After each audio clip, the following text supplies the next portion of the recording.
Hello students, तो बेटा आज का जो हमारा टॉपिक रहने वाला है वो रहने वाला है PMI, principle of mathematical induction. जैसा कि मैंने आपको बताया भी था कि जो पीएमआई क्या होता है, कि इसका मेन मोटो क्या है इस चैप्टर को पढ़ने का, कि जो हमारी कुछ एक स्टेटमेंट्स होती हैं उन स्टेटमेंट्स को प्रूव करने का एक तरीका है।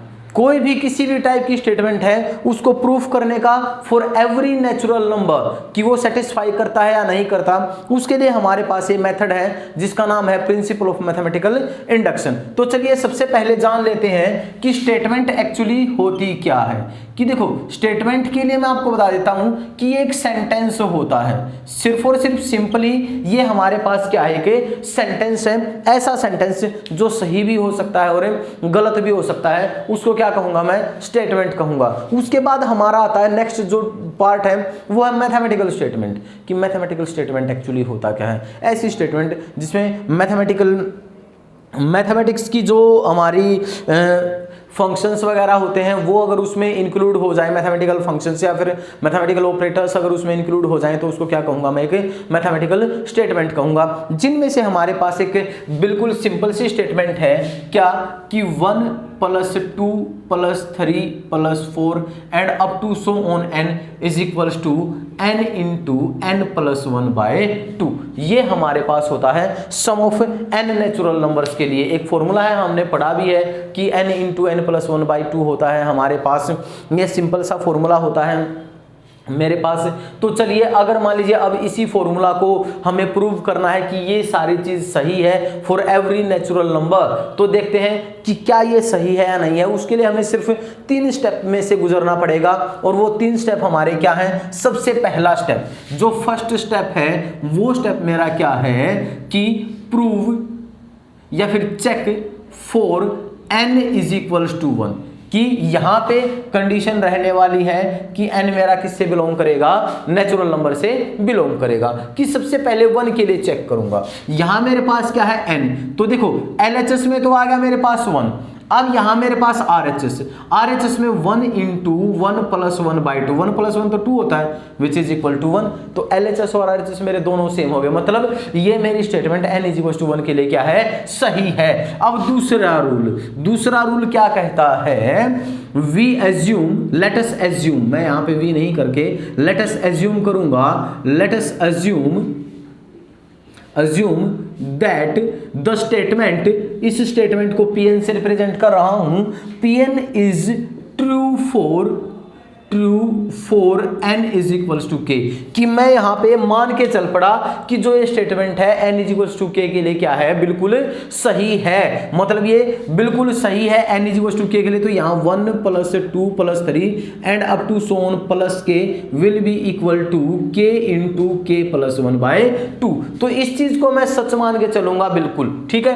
अब बस तीसरे स्टेप में इसको किसके लिए, n = k + 1 के लिए इसको क्या कर दूंगा बेटा, प्रूव कर दूंगा कि ये k + 1 के लिए भी सही होगी। तो चलिए k + 1 के लिए करते हैं 1 + 2 + 3 and up to so on k + 1। देखो पहले तो k आएगा, उसके बाद ही तो k + 1 आएगा, और जब मैं यहाँ n की जगह k + 1 रखूंगा तो मेरे पास हो जाएगा k + 1 × k + 2 और /2। मीन्स अब जो ये मेरा LHS है इसको इसके इक्वल लेके आना है RHS के। अब यहाँ देखो, क्या मेरे को यहां से लेके और अप टू k तक की वैल्यू पता है, बिल्कुल पता है भाई, ये है मेरे पास वैल्यू। तो मैंने क्या रख दी यहाँ पे, मैं LHS को लेके चला और मैंने रखी वैल्यू k × k + 1/2 और प्लस साइन के साथ k + 1 हो गया, क्योंकि ये जो मेरी वैल्यू थी ये थी मेरी अप टू k, ठीक है। तो यहां से अब मेरे पास क्या हो गया, k × k + 1 प्लस साइन के साथ 2 × k + 1 और /2, मैंने सिंपली एलसीएम ले लिया। अब यहां से देखो k + 1 मेरा कॉमन आ रहा है, तो मेरे पास क्या बचा, k + 2 और /2, और यही तो चाहिए था, k + 1 × k + 2 और /2, यही मेरे पास आ चुका है, which is equal to RHS, जो कि हमारे RHS के क्या है बेटा, इक्वल है। अब इस मेथड से चाहे कितने भी क्वेश्चन हो इस मेथड से रिलेटेड, सारे क्वेश्चन आप बड़े आराम से कर सकते हो। सिंपली हमें इन्हीं 3 स्टेप्स को फॉलो करना है। तो चलिए एक क्वेश्चन और करवा देता हूं इसी स्टेप से, ठीक है। एक क्वेश्चन और देखेंगे इसी मेथड का, तो देखते हैं कि वो क्वेश्चन कैसे सोल्व होगा। बिल्कुल सिंपल सा क्वेश्चन लेके चलेंगे, एनसीईआरटी का क्वेश्चन रहने वाला है हमारे पास, ठीक है।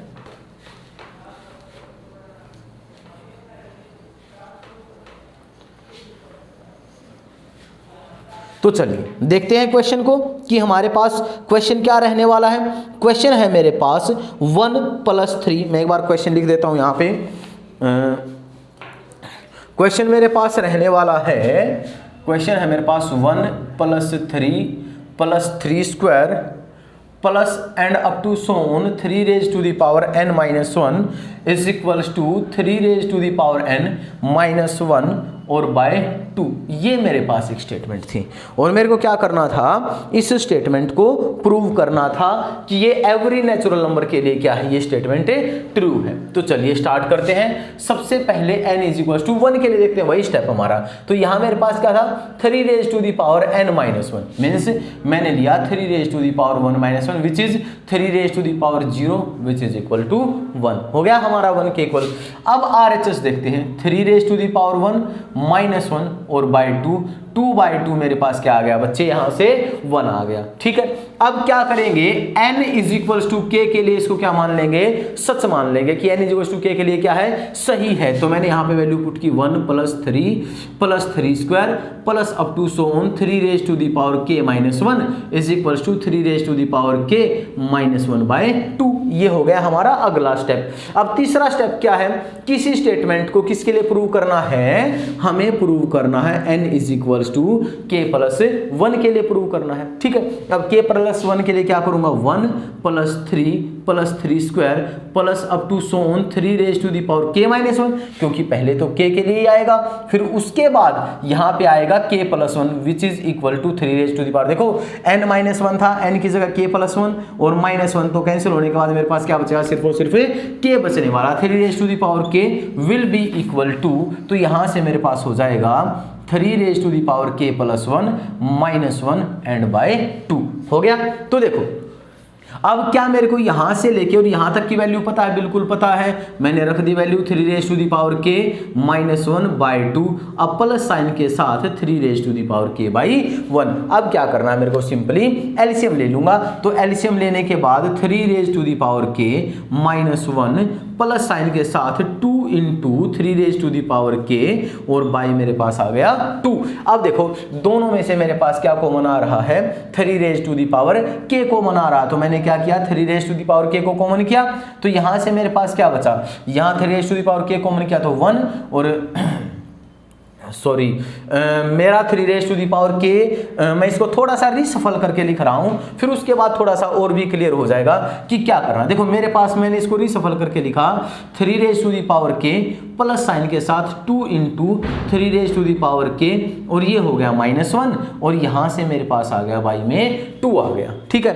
अब देखो यहां से अब इन दोनों में से 3 raise to the power k common आ जाएगा, तो यहां से 3 raise to the power k मैंने अगर कॉमन किया तो यहां मेरे पास 1 + 2 और ये मेरे पास -1 और बाई 2 हो गया, ठीक है। अब यहां से मेरे पास हो गया 3 raise to the power k × 3 - 1/2। अब ये 3 की पावर 1 है, बेस सेम है तो पावर क्या हो जाएंगी, ऐड हो जाएंगी, -1/2 which is equal to RHS। Check कर लो, यही मेरा RHS है और यही मैं लेके आ चुका हूं, ठीक है बेटा। तो इस प्रकार से हम ये क्वेश्चन कर लेंगे बड़े आराम से, ठीक है। तो चलिए ओके बेटा, तो स्टार्ट करते हैं अपना नेक्स्ट क्वेश्चन। तो देखिए यहाँ पे था 1³ + 2³ + 3³ is up to so on n³ is equal to n × n + 1/2 whole square. तो चलिए स्टार्ट करते हैं हम अपना n = 1 के लिए। अब जब यहाँ पे मैंने देखा कि मेरे LHS में तो 1³ था तो विच इज इक्वल टू 1। अब यहाँ पे मैंने देखा 1 × 2 और बाई 2 कैंसिल हो गया 1 और 1 का स्क्वायर मेरे पास क्या आ गया, 1 आ गया। n = 1 के लिए ट्रू। अब देखना है n = k के लिए। अब n = k के लिए 1³ 2³ 3³ and up to so on k³ will be equal to k × k + 1/2 whole square. हो गया। तो चलिए अब स्टार्ट करते हैं हम अपना नेक्स्ट पार्ट, जो कि ओके तो देखते हैं for n is to k+1 के लिए। तो देखेंगे 1 cube plus 2 cube plus 3 cube and up to so on k cube plus k+1 whole cube will be equal to k+1 into k+2 और बाय 2 और यहां आ जाएगा हमारा स्क्वायर। ठीक है, अब LHS लेके चलते हैं। मेरे को यहां से लेके यहां तक की वैल्यू तो पता है, क्या k into k+1 by 2 square plus k+1 cube, ये वैल्यू मेरे को पता थी। ठीक है, पता था ये चीज मेरे को। अब देखो मैंने क्या किया, ये मैं अगर मान ली मैं यहां से लिखने लग जाऊं तो ये हो जाएगा k² plus k+1 whole square और बाई 4 प्लस साइन के साथ k+1 हो जाएगा मेरे पास क्यूब। तो मैंने क्या किया, सिंपली एलसीएम ले लिया। तो यहां से मैंने एलसीएम अगर लिया है तो मेरे पास आ जाएगा k² plus k+1 whole square plus 4 into k+1 cube और बाई हो जाएगा 4। ठीक है, अब मैं क्या करूंगा, ये k² तो मेरा यूं का यूं रहा रहेगा। अब यहां से और यहां से इन दोनों में से k+1, यहां से मैंने क्या किया, k+1 होल स्क्वायर को मैंने कर दिया कॉमन। कॉमन करने के बाद मेरे पास क्या बचा, यहाँ पे यहाँ बचा मेरे पास 1 + 4 इंटू k+1 ये बचा और प्लस साइन के साथ मेरा यहाँ k² और बाई मेरा यूं का यूं 4 था। ठीक है, अब मैंने यहाँ पे क्या किया कि k+1 स्क्वायर इंटू 1 + 4k और यहाँ हो गया मेरे पास +4 और यहाँ मेरे पास हो गया +k² और बाई में हो गया मेरे पास 4। ठीक है, अब देखते हैं, अब यहाँ से मेरे पास क्या आया, 1 + 4k + 4 था तो यहाँ मेरे पास आ गया k+1 स्क्वायर इंटू 4k + 5 और ये हो गया +k² ओवर में आ गया मेरे पास 4। ठीक है, ओके बेटा, तो देखते हैं थोड़ा सा कैलकुलेशन में मिस्टेक हो गई है। यहाँ पे k इंटू था और मैंने यहाँ पे k+1 लगा दिया था तो यहाँ इंटू का साइन आएगा और यहाँ भी इंटू का साइन आएगा और यहाँ से थोड़ा सा गड़बड़ हो गई। मैं इसको दोबारा ही कर देता हूँ। ठीक है, कोई दिक्कत नहीं है।